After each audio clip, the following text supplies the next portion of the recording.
नमस्कार दोस्तों, इस वक्त की सबसे बड़ी खबर आ रही है। केंद्रीय शिक्षा मंत्री धर्मेंद्र प्रधान ने अपने पद से इस्तीफा दे दिया है। जी हां, नीट यूजी परीक्षा घोटाले और पेपर लीक विवाद को लेकर चौतरफा घिरे धर्मेंद्र प्रधान ने आखिरकार मोदी कैबिनेट से इस्तीफा दे दिया है।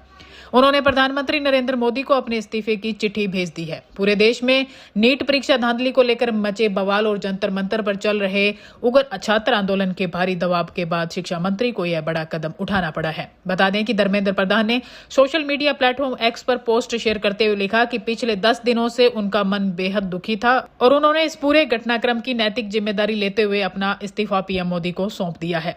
धर्मेंद्र प्रधान के इस्तीफे की खबर आते ही दिल्ली के जंतर मंतर पर आंदोलन कर रहे छात्रों और कांग्रेस जनता पार्टी के कार्यकर्ताओं में खुशी की लहर दौड़ गई है। धर्मेंद्र प्रधान का यह इस्तीफा देश के लाखों छात्रों के संघर्ष और उनके धैर्य और जंतर मंतर पर डटे रहे युवाओं की एकजुटता की एक ऐतिहासिक जीत है। सत्ता कितनी भी बड़ी हो, युवाओं की आवाज के आगे उसे झुकना ही पड़ता है। इस इस्तीफे के तुरंत बाद मोदी सरकार भी एक्शन में आ गई है। खबरों के मुताबिक केंद्रीय मंत्री जेपी नड्डा और जितेंद्र सिंह इस आंदोलन को शांत करने के लिए सीजेपी डेलीगेशन के साथ तीसरे दौर की बातचीत करने जा रहे हैं। देखना होगा कि धर्मेंद्र प्रधान के इस्तीफे के बाद क्या छात्रों का गुस्सा शांत होता है या नहीं। बता दें कि 26 दिनों तक जंतर मंतर आंदोलन के समर्थन में भूख हड़ताल पर रहे सोनम वांगचुक ने धर्मेंद्र प्रधान के इस्तीफे पर अस्पताल में अपनी पहली प्रतिक्रिया दी है। उन्होंने सोशल मीडिया एक्स पर इसे लोकतंत्र की बड़ी जीत बताया है, एक ऐसी सीधी लोकतांत्रिक जीत जो सीधे देश की सड़कों से निकली है। वांगचुक ने कहा कि यह देश के युवाओं, विशेषकर जेनजी, सीजेपी और उन सभी नागरिकों के धैर्य और शांति की जीत है जिन्होंने बिना किसी डर के अपनी आवाज उठाई। उन्होंने अपने संदेश में साफ कहा कि जवाबदेही तय करने का पहला पड़ाव पूरा हुआ, अब समय शिक्षा व्यवस्था में बड़े और पारदर्शी सुधारों की तरफ बढ़ने का है। इस आंदोलन की अगुवाई कर रही कांग्रेस जनता पार्टी के जंतर मंतर कैंप में इस वक्त जबरदस्त जश्न का माहौल है। सीजेपी के फाउंडर अभिजीत दिपके और प्रवक्ता ने इसे छात्र शक्ति की ऐतिहासिक जीत करार दिया है।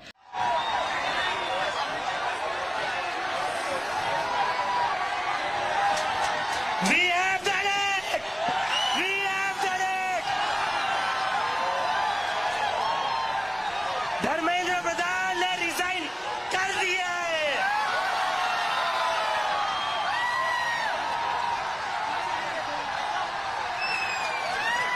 We have bloody done it.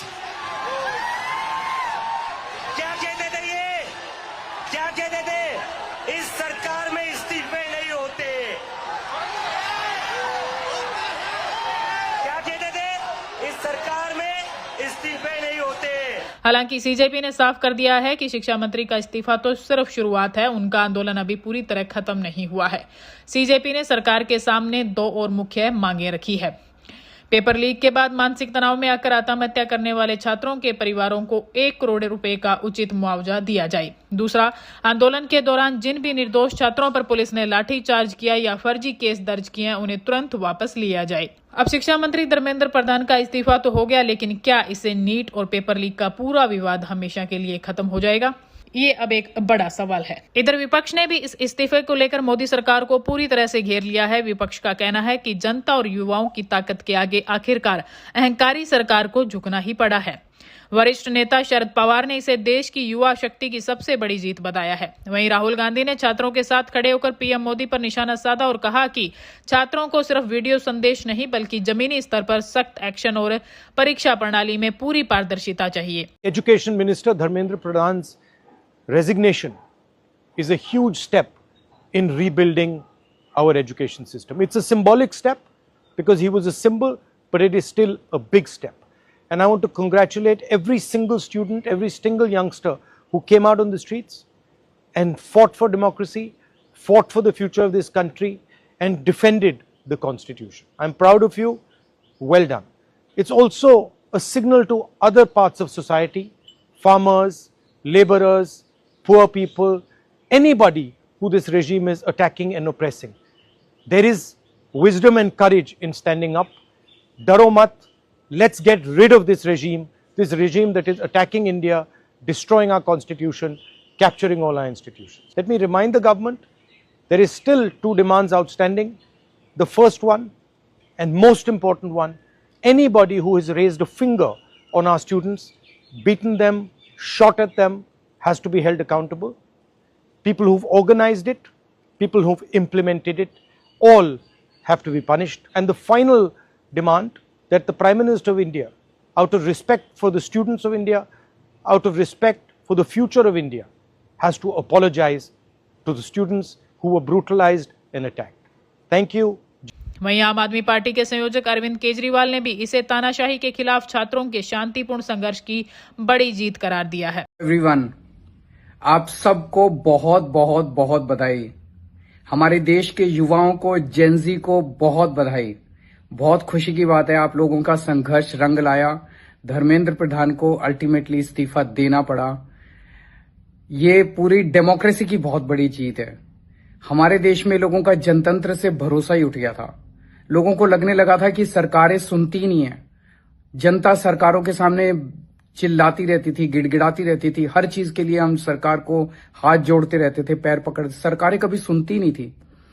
इतना बड़ा संघर्ष हुआ और अल्टीमेटली सरकार के अहंकार को झुकना पड़ा, जनता के सामने झुकना पड़ा। ये बहुत बड़ी जीत है, पूरे जनतंत्र की जीत है, डेमोक्रेसी की जीत है। और सरकार को भी अब समझ लेना चाहिए कि आपको जनता की सुननी पड़ेगी। ये डेमोक्रेसी है, democracy is by the people, of the people, for the people. मैं उम्मीद करता हूं कि सरकार नीट के सिस्टम को ठीक करेगी ताकि अगली साल अब से पेपर लीक होना बंद हो जाए इस देश के अंदर। अब हमारे बच्चों को आत्महत्या ना करनी पड़े।